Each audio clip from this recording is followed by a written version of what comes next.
peaceful, we all have to face death. But what does happen when you die? Okay. I felt this buzzing around the ears, and I heard the doctor say, "I don't believe it. She died on me. I don't believe it." And I thought, who's dead? I'm sitting up on the head of a bed looking at a body. And I thought, I'm not dead. I'm more alive than they are. As I got closer, I realized that the key to survival, to my life, to staying on this planet, was to just move into the light. If I went through the door, I would die, and I knew that. Death has always been considered the final mystery, that undiscovered country, as Shakespeare called it, from whence no traveller returns. But with today's modern resuscitation techniques, they are coming back and living to tell the tale. Yeah, I was pinned to the floor with the light. It was across my chest, and I was being electrocuted.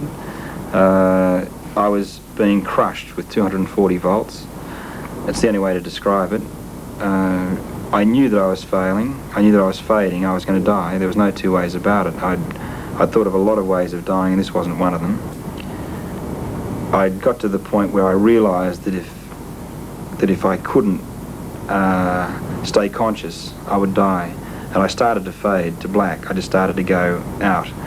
And it was at that point that I moved outside myself.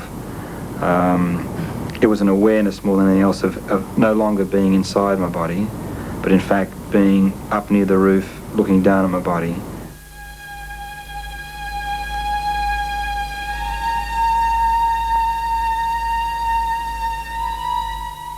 Harry saw his death as if it was someone else's.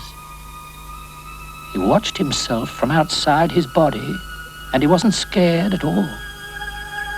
He found he could slide between the spaces in the air itself.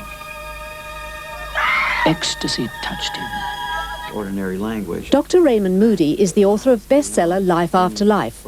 He's collected over 1,000 stories, all of them very similar. They say that it's as though a portal, some call it a window, some a tunnel, or a narrow enclosed space, seems to open before them, and they go into this tunnel very rapidly into a brilliant, warm, and they say loving light. I moved towards the door, and in moving towards it, I realized that the door was the answer to life and death. It was the balance, and I felt that to go through the door would be death and I would die, but to stand near the door and to just touch the light, to be bathed in the light, I could live. It was just a mental decision that I knew was real. I got to the door and I stood in front of it and I moved into the light. And at the point of moving into the light, it was the most magical feeling. It was a sudden revelation of just universal consciousness. It was as though the whole reason for being here was there in front of me. It was just, I had every piece of knowledge that ever existed in the universe.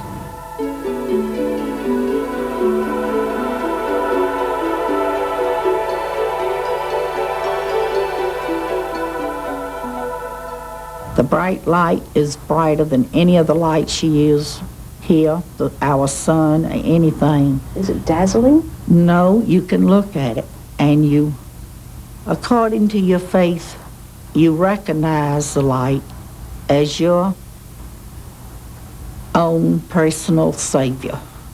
Well, one particular man who was dying of cancer and had experience said that he really didn't want to come back from whatever experience he had, and he was looking forward to the time that he would meet God after death. So, you know, I mean, I'd be scared myself, but he certainly wasn't, you know.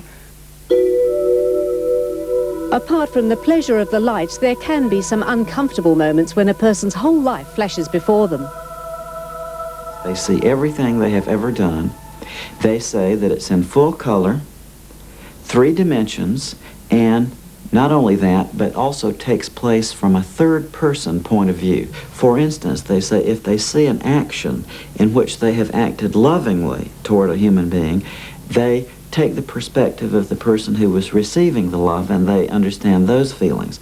On the other hand, if they see actions in which they haven't been so loving, the the affect is displaced upon them. They can take the point of view of that person who was hurt, and they feel all those feelings.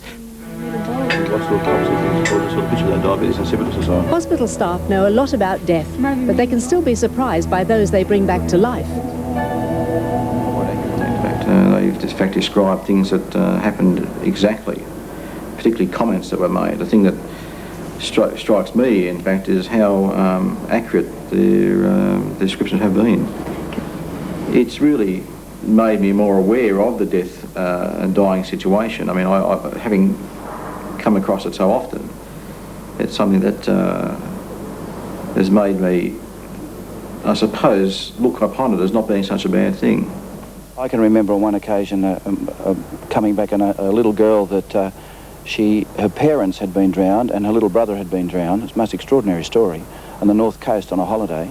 And she herself, when resuscitated, told the nurses, then told us that she went into a garden while she was unconscious. She was there greeted and looked after by a very kind man who took her to her mother and father, who took her to her little brother, who she was worried about, introduced her to people who were her grandparents, who she'd never seen, and the mother told her where to find certain articles and papers when she returned home so she'd be okay. She then came back home and found the articles. It appears that not only did she had never met her grandparents, but she knew facts about her grandparents apparently that there was no way she could have been told. So most extraordinary, and she was most serene, with great hope at the funeral, because she felt that they were with God, the people were with God. So, you know, it's been, those sort of experiences seem to have changed people's lives and to make them happier and more secure, even to the point that they no longer fear death. When people are told that they have to go back, what they'll tell me is that they feel that they had something left to do. I felt I had a mission. I hadn't fulfilled what I wanted to do on Earth. I was probably a little selfish. I was enjoying myself immensely being on Earth. I'd just set up my own business, and I was full of a million concepts and ideas, and I had a massive amount of energy to put into it, and I didn't feel like being cheated out of it that early in my life. As I walked along, the guides would ask me, "Don't you want to go back?" I'd say, "No, let's go. It's pretty." "Don't you think you should go back?" And I could begin to hear my daughter then saying, "Mommy, don't leave me. Come back." I think the most important lessons that I have learned from people who have almost died are not about death, but about life. I'd say there's nothing on Earth that compares with the experience of being at the edge of the afterlife. Some things come close, but that's it. You have never been so loved in all your life as you are in what they call death.